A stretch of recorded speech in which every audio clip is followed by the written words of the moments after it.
Hello friends, my name is Sunil Sharma. Today we'll be discussing news today.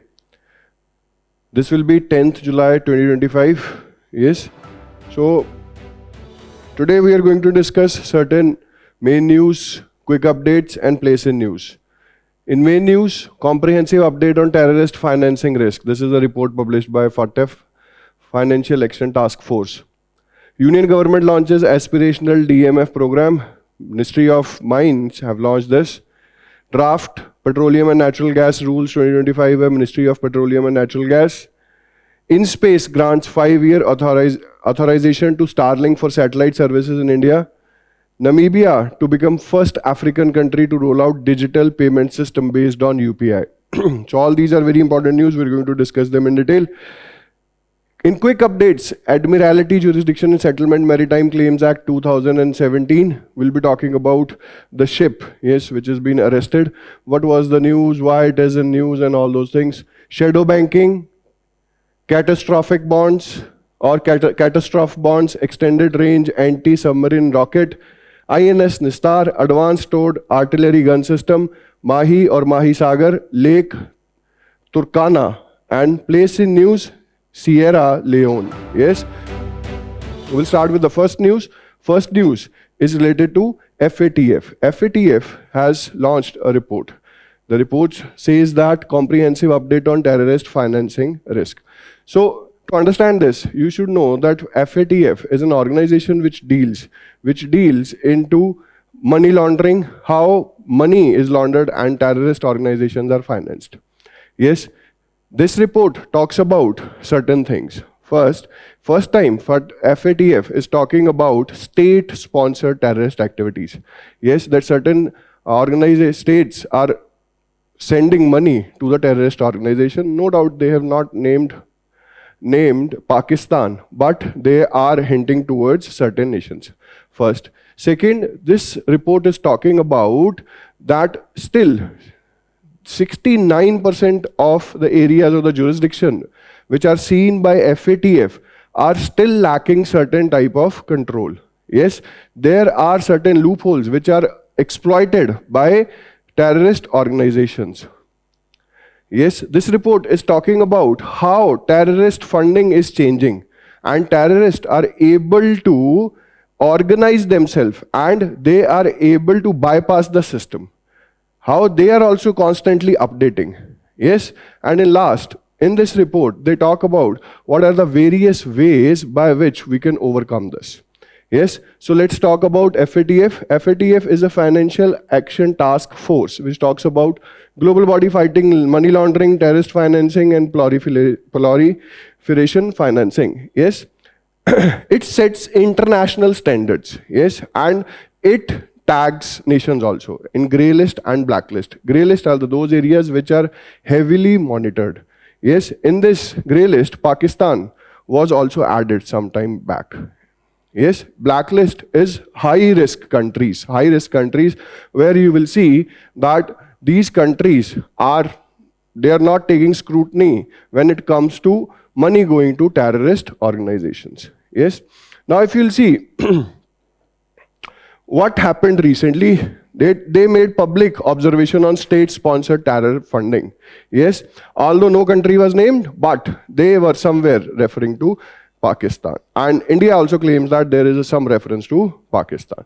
Now, what is India's stand? India has always criticized Pakistan and said that Pakistan is involved in state funding of terrorism. In fact, when IMF bailout was assigned to Pakistan, then also India said that this money would be utilized so as to fight with India itself. Yes, so we have to make sure that India's stand is that Pakistan is sponsoring Lashkar-e-Taiba and Jaish-e-Mohammed. And these two both terrorist groups are involved in various terrorist acts on Indian soil. Yes, be it 26/11, be it Pulwama. Then, why this matters for India? Now, since FATF is talking about this, we can press more concerns. Yes, now India can strengthen its case in international forums like UN, G20 and SCO. Yes, now they can all push for strong global pressure on Pakistan. Yes, now specific risk and vendors.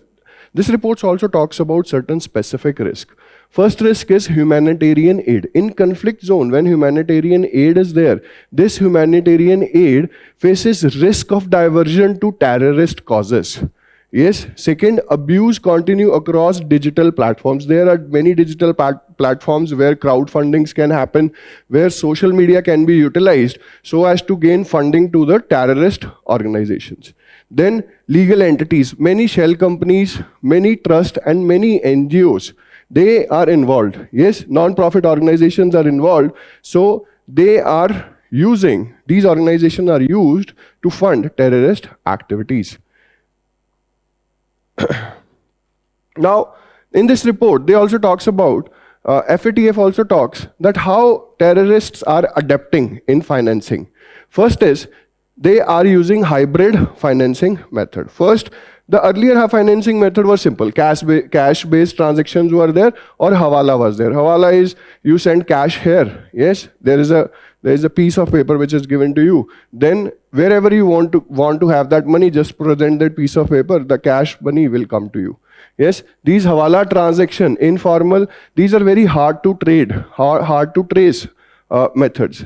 And there are criminal activities also. In conventional methods, there were criminal activities also, like extortion, kidnapping, ransom, drug trafficking, and illicit trade in natural resources. Yes, so these were conventional methods. Now, emerging methods, these methods have changed, and you will find social media, crowdfunding, all these. And in fact, bitcoins are used to fund terrorist activities. Use of non-profit and legal entities. This we already discussed. Now, what this report is saying, the terrorist organizations are constantly adapting. They are focusing on hybrid financing from conventional method and emerging method. They are combining them both so as to gain finances.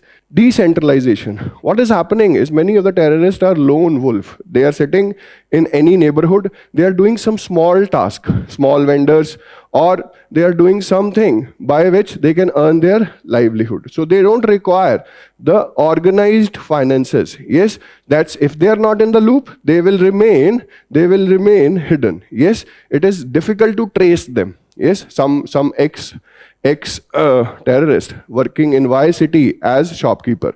He's earning his livelihood, he can manage his financing, and he can also induce lone wolf attack when these people are called to do so.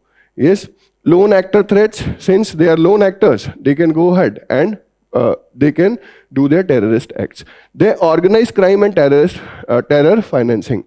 Now, what is happening is there are many organized crimes. Organized crime and terrorist act is a different thing. Organized crime is dealing with something which is illicit. Yes, but act of terror is murdering innocent people so as to increase the fear. Yes.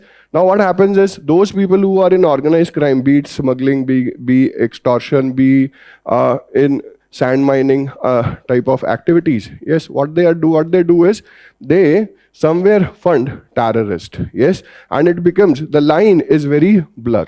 Which person is involved in which type of activity. Thus, it becomes very difficult for organizations to track them. So what can be done? In this regard, three important things are being talked in this report. What are these things?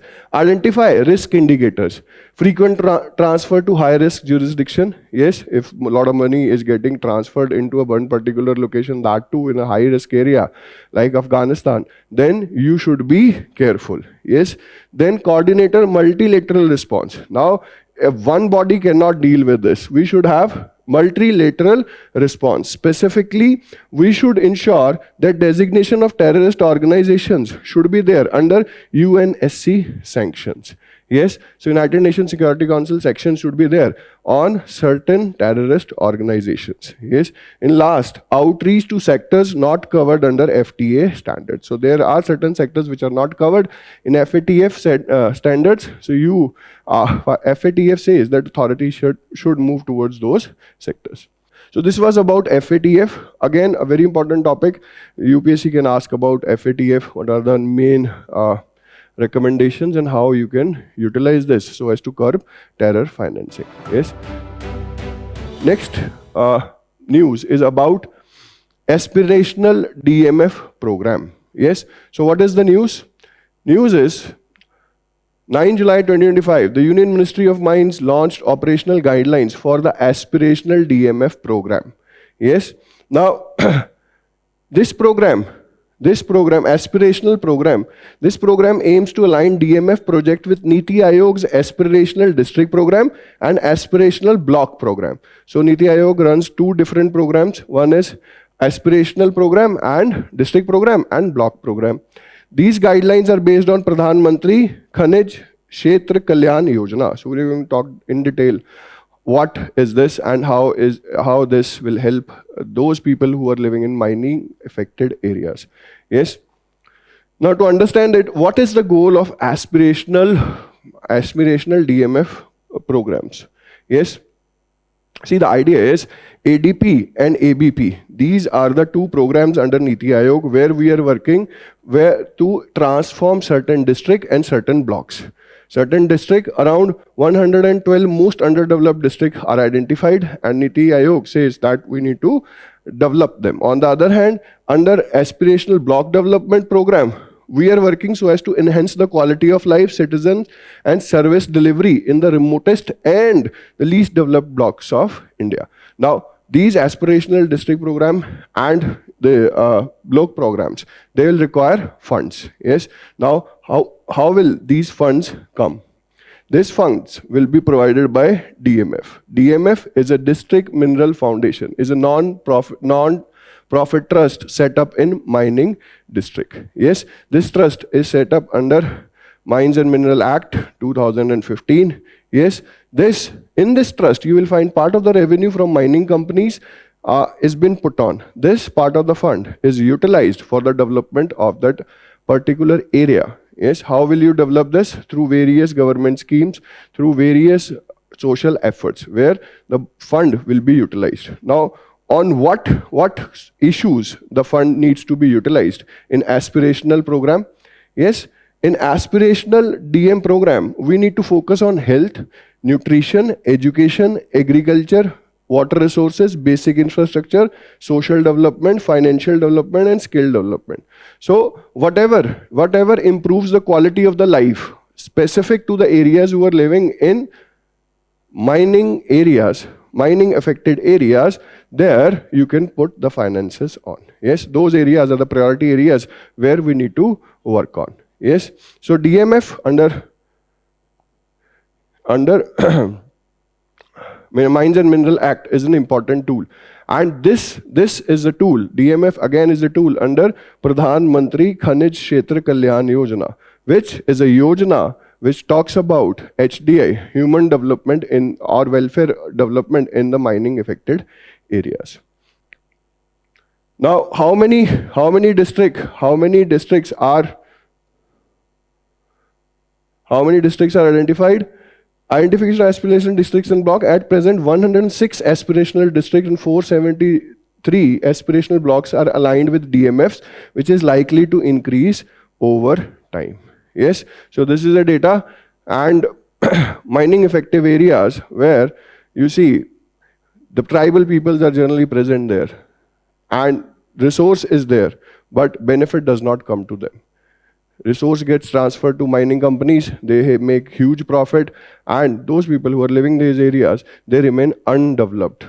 DMF is a good initiative. When DMF aligns with the aspirational district program, you will find that majority of the schemes will be funded and there will be larger development. Third news is about Draft Petroleum and Natural Gas Rules 2025 by Ministry of Petroleum and Natural Gas. Now, this is a very important news. Why I'm saying so? Because we will be having oil and natural gas exploration bids will be there. Yes, this will be the 10th bid. And this will be one of the largest bid also. So many private entities, many private companies are going to come. So we require rules, basic rules, frameworks in which we need to present that these are the things that we are focusing upon. So till now, this is just a draft. Yes. The Government of India has released the Draft Petroleum and Natural Gas Rules 2025 to modernize the rule for oil and gas exploration and production. Why this is important? Because the rules were very old, 1949, 1959, and there is a recent amendment in March 2025. Now these rules are aligned to this amendment in March 2025. Here, this is draft till 17th of July, public feedback will be there. After discussion, final discussion on 17th of July at Urja Varta 2025, new rules will be included. Now, what is the focus area? The focus area is we need to work on 3 parameters. First is easier, faster, and more profitable oil and gas business in India. Yes, easier, faster, and more profitable. Yes. Second is India's energy security and transition to clean energy. Yes, this is an important point. Then attract more private player, more investment, more productivity will be there, less will be the cost.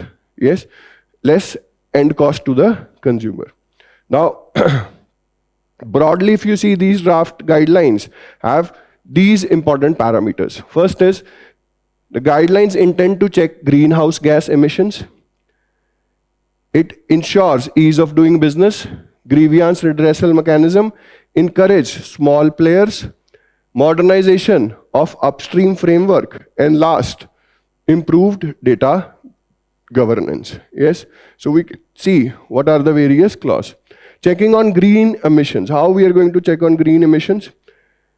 Draft policy says that companies must monitor and report greenhouse gas emissions. Those who are in exploration and production, they should monitor and tell the greenhouse gas emissions. Then there is law, carbon capture and storage. Yes, this law is also included in this.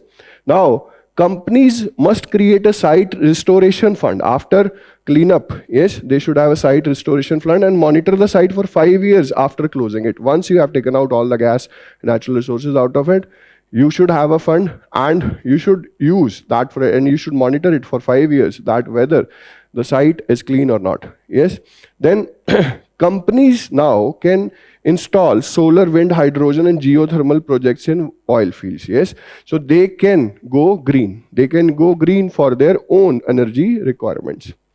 So these are the points related to green gas house emission. Now, what about ease of doing business and providing profitability to the smaller players? First is stabilization clause. Stabilization clause is that whatever royalties, whatever profits are now decided. Now, if the government changes the plan, yes, the rules changes, you will still get it. Yes, so there is a provision that you will get what was promised. Use of underused infrastructure, those pipelines which are not used. Many companies have unused pipelines. Yes, those pipelines needs to be reported. Smaller players, now they can utilize those pipelines. Ministry will allow them to use at substantial cost. This way, you can utilize the infrastructure which is already there, and wasteful expenses can also be curbed. New educating authority is position. Now, this authority will be more than joint secretary level, equivalent to or more than the joint secretary. Now, he will enforce rules, settle dispute, and give penalties also. So this is again a new initiative. Then operational flexibility. Operation flexibility is also induced. That means those leases, you can share those leases, contracts of those leases can be shared, and all those flexibilities are embedded. New petroleum lease format, new model reserve sharing contract. So new model reserve sharing contract have come to light that this much share will be of the government. What about the shared infrastructure? What about the shared space? All those guidelines, all those things are detailed upon. So in this draft, there is a key detailing on specific issues. Yes. Last is improved data governance. Data is very important, specifically related to energy sector. Yes. So here, government said the data is R. You can utilize the data. Retail company can use them internally, but for export sharing, government permission is needed. And the data will be confidential for the next coming 7 years. Yes. So here, government is very, very secure and very stringent about the use of data. The ownership of the data should be with the government. Yes, so this was all about draft policy. Now, in this respect, our Honorable Minister of Petroleum, Hardeep Singh Puri, has said it has never been easier, faster and more profitable to explore oil and gas in India. Yes, so let's see what happens in auctioning. Let's see how these rules get streamlined, what will be the new rules, and how many players come and bid for it. Again, good news, data can get more cheaper, because in space grants 5-year authorization to Starlink for satellite services in India. Yes, now you all know Starlink is an initiative linked to Elon Musk, where they are going to provide us satellite-based internet communication. Yes, so Starlink, a satellite internet company owned by Elon Musk, SpaceX, has received 5-year operational license for in-space to offer its services in India. This is a final license, yes. All regulatory clearance, this is the final license. This marks Starlink's final clearance, making it the third major player after OneWeb and Reliance to enter India's satellite broadband market. Yes. Now, two important questions. First is, what is satellite communication service? Satellite communication service is an internet connection provided, wireless internet connection provided without any terrestrial infrastructure. Yes, so satellite is there, satellite is helping you to connect. Then who can use this? Broadcasters, ISP, governments, military and corporations can use it. Types of services, telecom services, broadcasting services, and data communication services are provided. Yes, then what is the significance? It helps in global connectivity, including remote area coverage, emergency and disaster relief, plus navigational aspects also. So if there is a disaster, floods, landslide, earthquake, you can still access internet connection if it is satellite internet connection. Yes. Second important question regarding this is, what is in-space? Yes. In-space is a regulatory authority. It's a single-phase independent nodal agency under Department of Space. What does this do? Its objective is to strengthen India's space economy through public-private collaboration. Yes. Now, we need to understand various initiatives in the space that has been taken by India. First is space sector reforms. So this is very, very important, space sector reform. So those who do not know, this ISRO comes under Department of Space, and Department of Space comes under Prime Minister, Honorable Prime Minister of India. Yes. So space sector reforms are being launched. In space sector reforms, there were clear-cut roles given to certain organizations. Yes, like Antariksh is given a clear-cut role. Antariksh is an arm of ISRO. Yes, so whatever space research is done by ISRO, and whatever achievements in the technology are gained by ISRO will be commercially harnessed by Antariksh. Yes, so Antariksh will produce a revenue which can be utilized. Yes, second is in space. In space is a regulatory body which will give regulation to private entities. Yes, private entities can come and take regulations from in space. Yes, so this is there. Then Indian Space Policy 2023 has been launched. Yes, then Agnikul Cosmos. Agnikul Cosmos is a private entity which is helped by ISRO. Yes, Agnikul Cosmos is a startup which is helped by ISRO. Here, what is happening is Agnikul Cosmos is building Agniban. Agniban are small satellite launch vehicles. These small satellite launch vehicles launch satellites which are slightly less. they weight less. Yes, so those satellites which are light are actually launched by Agnibans. Yes, and since Indian space sector reforms allow that private entities should be included, in fact they can be helped also. ISRO provides valuable technology help to Agnikul Cosmos. Yes, then the major achievement is in Vikram S. This is India's first privately developed suborbital rocket. Yes, so you need to remember all these initiatives. There can be a factual question asked out of it. Last news is related to Namibia. Namibia to launch UPI-like digital payment system. Yes. Now, this news. Namibia to launch UPI-like digital payment system. Namibia is the first country where you will see that UPI will be working. Yes. Now here, real-time digital payment system modeled on India's UPI later this year. NPCI, International Payment Limited, signed a licensing agreement with the Bank of Namibia in April 2024. Now we are going to go ahead with. And in Reserve Bank of India has also said that in annual report 2024 that we are going to increase UPI's influence in 20 more countries. How will this help? When the UPI will be implemented in more countries, it will go, there will be faster interoperability. Money can be transferred with less of the effort, and you will see that the cost aspect will also get covered. What will this system do? This will enable real-time payments, P2P and P2M, person to person and person to merchant. Yes, so you can pay to the shopkeepers also and to one another also. This will help financial inclusion, specifically in Namibia, where there is a digital divide. Yes.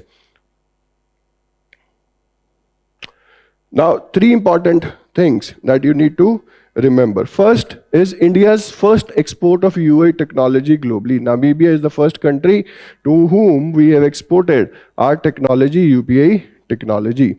Then this will ensure digital diplomacy. Yes, because we are going to bridge the digital divide in Africa, plus India-Namibia diplomatic ties and collaboration will also enhance.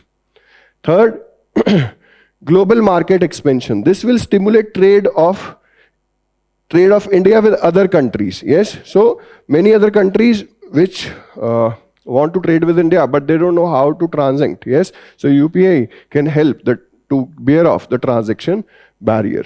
So interoperability and standardization. Yes, last is interoperability and standardization. When you are going to use same platform across different countries, this will help in standardization of processes.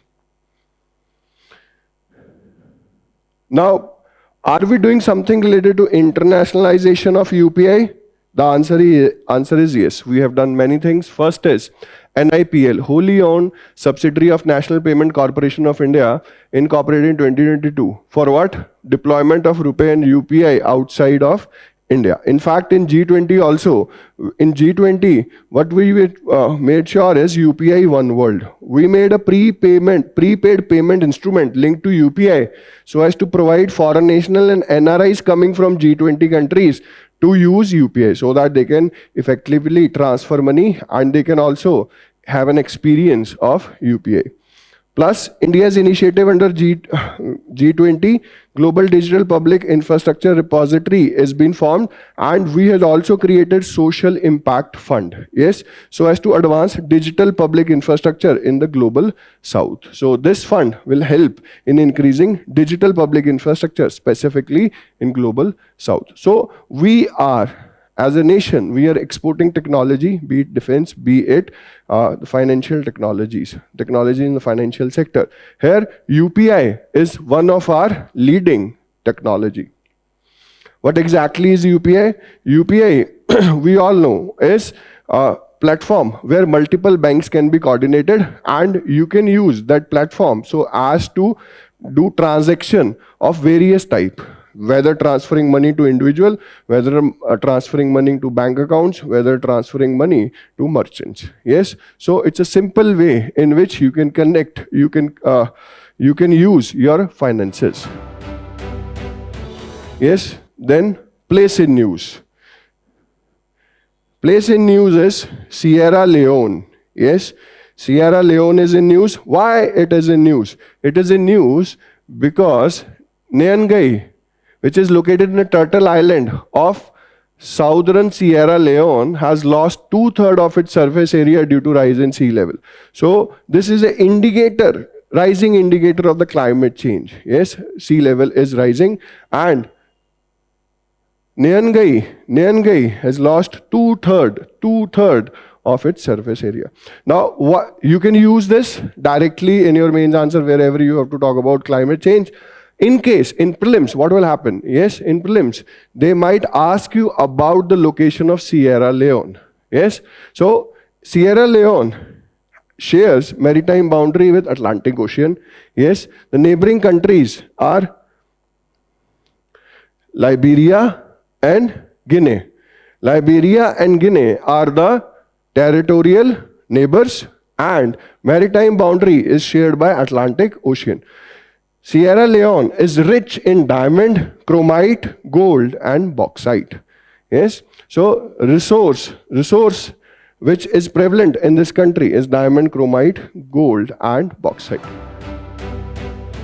Now we'll shift towards quick updates. First is, the Kerala government has sought compensation for environment damage under Admiralty Act 2017 for sinking of the ship MSC Elsa 3. Yes, so a ship sank near the coast of Kerala. Then Kerala government is seeking compensation, and compensation is way high. It is in thousands of crores. Yes, so now when company is not paying, they move to High Court. Yes, High Court has ordered that the ship, one of the ship, the cargo vessels should be kept with them. Now, by this, Admiralty Act 2017 comes to light. To whom this act is applicable?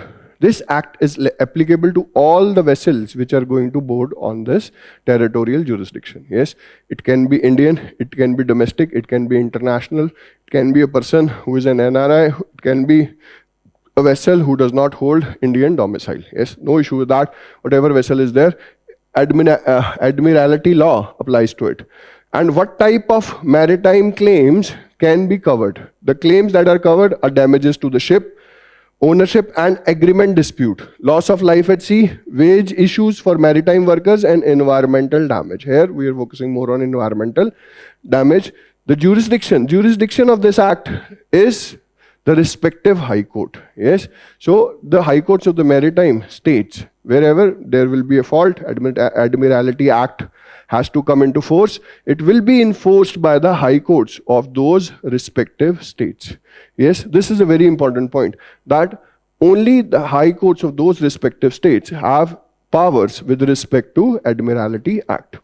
Compensation, yes, compensation needs to be provided under cost and remediation. So if there is a ship has sunk, yes, and there is a damage to whatever resources, plus you need to clean off the waste, yes, it will require money, and this money can be taken from whom? From the owner of the vessel.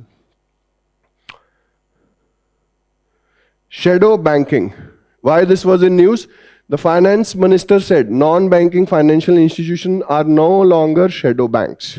Yes, so what are shadow banks? Shadow banks are the financial institutions which are, it refers to the network of financial intermediaries and institutions that operate outside the traditional banking system. So they are the people who are not covered by traditional banking laws. Yes, so here these are not subject to the same regulatory oversight as conventional banks. So they are not heavily guarded. Yes, and they are not heavily scrutinized because they do not follow, they are not under the laws which covers conventional banks. Yes, what are the issues?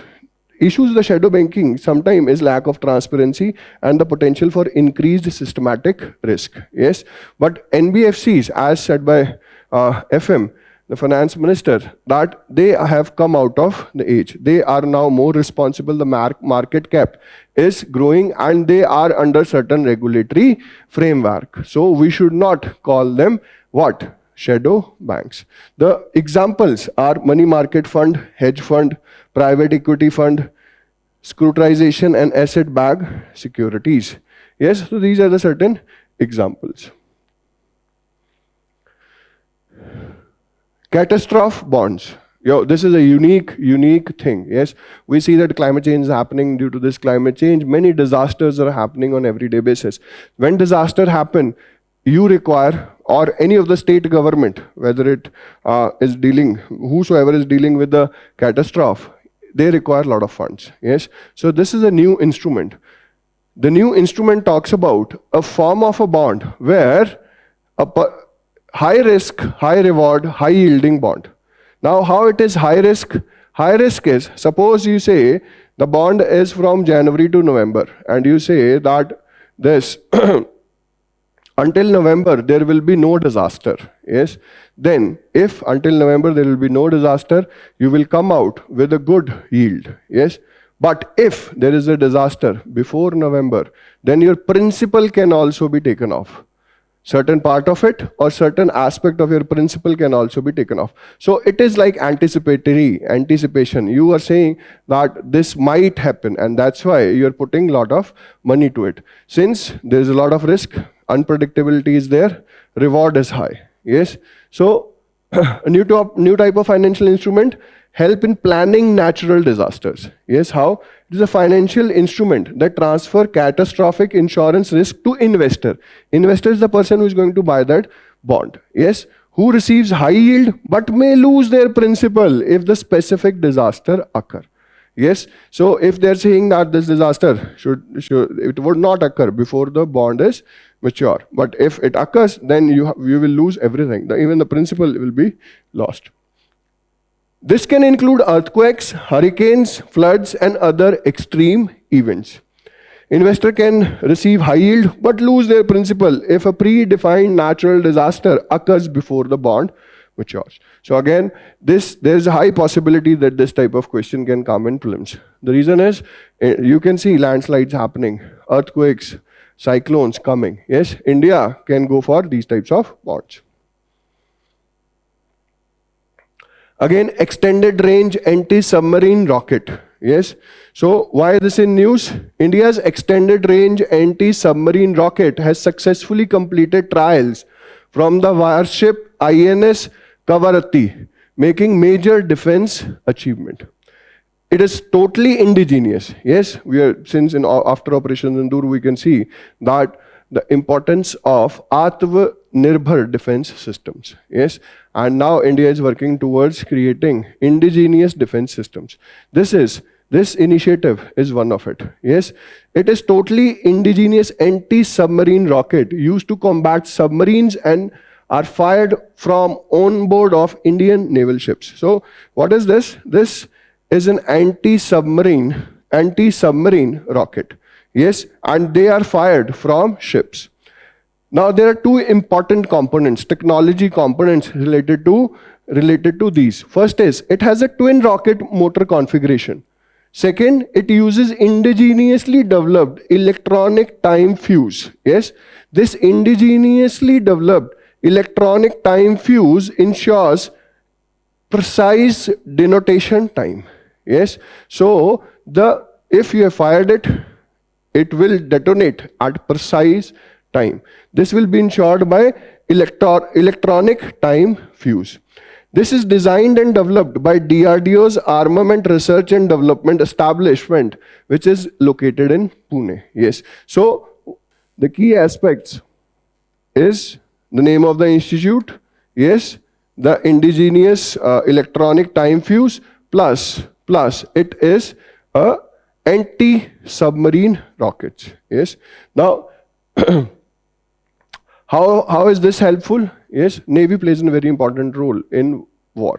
Specifically in Operation Sindoor, you are aware that Karachi could have been a major weak point if it would have been attacked by India, because Pakistan does not have First, good navy. Second, all the resources comes to Pakistan, specifically oil, through the port itself. Yes. So India, and to develop, you will see Strait of Malacca trade routes which go to China.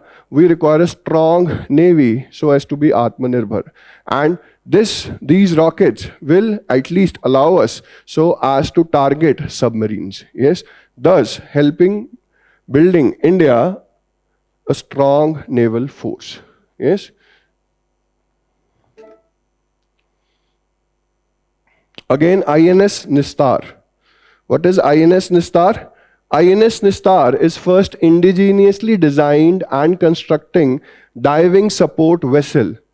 Yes, this was delivered by Indian Navy. It was delivered to Indian Navy by Hindustan Shipyard Limited. Yes, again a very factual information, but you should know Hindustan Shipyard Limited is going to deliver this. Yes. Now, what are the operational elements? What are the key technology associated with this? First is diving equipment. Yes. In diving equipment, you'll see this has the capability to undertake deep sea saturation diving. That is up to 300 meters depth. It has a side diving stage for undertaking diving operation up to 75 meters of depth. Yes. It will serve as a mothership for the deep submergence rescue vessels to rescue and evacuate personals. Then it is the equipment with combination of remotely operated vehicles to undertake diver monitoring and salvage operation up to a depth of 1000 meters. So long story short, this equipment is very essential when it comes to diving operations and rescue operations. Yes, its capabilities are enhanced, hence it will affect India rescue operations. Defense Ministry, again this is from Defense, very important news. Defense Ministry called indigenously made advanced towed artillery gun system project an exemplary mission mode success. Yes, so these are the guns. Yes, see, artillery plays a very important role. In warfare, artillery is used as a cover, so as the other activities can be done. In fact, you see when India-Pakistan war was also going, there was heavy artillery from both sides. Yes, so as to ensure that if someone needs to pass through it, they will be easily able to do that. And it acts as first deterrence, second distraction. Yes, so if you have to distract the enemy, you fire heavily. So he is involved in those firing, and you move towards other areas. Then deterrence, since you have these guns, you can tow them anywhere you want, and they can precisely fit the rocket in the fields where it is required. Yes, so artillery plays an important role. Yes, it is said by Napoleon also that the side with the good artillery wins. God help those who have good artillery. Yes, so India has designed Armament Research and Development Establishment, ARD Pune, a laboratory of DRDO has designed this. Yes, now what they are doing, fire-guided missiles for accurate long-distance attack. Second, the important piece of equipment in this is uses an electrical system that needs less maintenance and work reliably for long time. Yes, so it also features an automatic ammunition handling system including crane. Yes, so this is a work under process, but it is a huge success since we are developing this indigenously. Mahi or Mahi Sagar. Yes, this river Mahi is in news because a bridge collapsed near Vadodara in Gujarat. Yes, the bridge was around 40 years old, and suddenly you'll see 13 people died, many cars fell into the river itself. Yes, so many of the people had already highlighted that the bridge is not in proper working condition. There is a negligence from the side of many required authorities that this sad event happened. So there can be n number of questions out of it. We are focusing on the river itself. Yes, Mahi. Mahi is a river which is a west flowing river. Yes, generally in India, you'll see east flowing rivers, but Mahi is the river which is the west flowing. Its origin is in northern slope of Vindhyas, near Sardarpur, Dhar district, Madhya Pradesh. Yes, empties in Gulf of Khambat, near Arabian Sea. Now, the associated states are Madhya Pradesh, Rajasthan and Gujarat. Mahi is important because Mahi had two distinct characteristics. First, it is one of the few rivers in India that flow across the Tropic of Cancer twice. So, this is the river which flows through Tropic of Cancer twice, plus it is the river which follows zigzag course, unlike other west river flowing rivers. Yes, so this river flows a zigzag course. So these two distinct features make this river important. Yes. Next is Lake Turkana. Now, why this is in news? Because scientists has extracted 18 to 20 million years old protein from a tooth enamel of extinct mammals found in Lake Turkana. Yes. So this is important because now we'll be able to analyze and see the various aspects of DNA and associated life forms. Where is this lake located? This lake is mainly located in northern Kenya with some part in Ethiopia.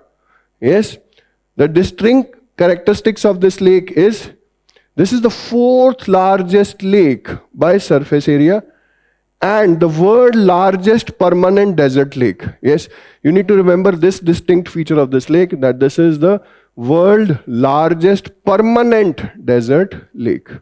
Yes, with respect to this, you will find a national park and the lakes both are designated as World Heritage Sites.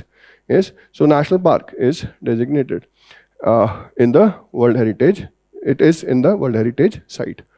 With this, we'll end today's discussion. Now, you can see various MCQs, solve them. If you have any confusions, go back and see the video. I think you might have read the newspaper also, so that this session will help you to increase the clarity of what you have already read. Go to our digital platform also so as to engage better in current affairs.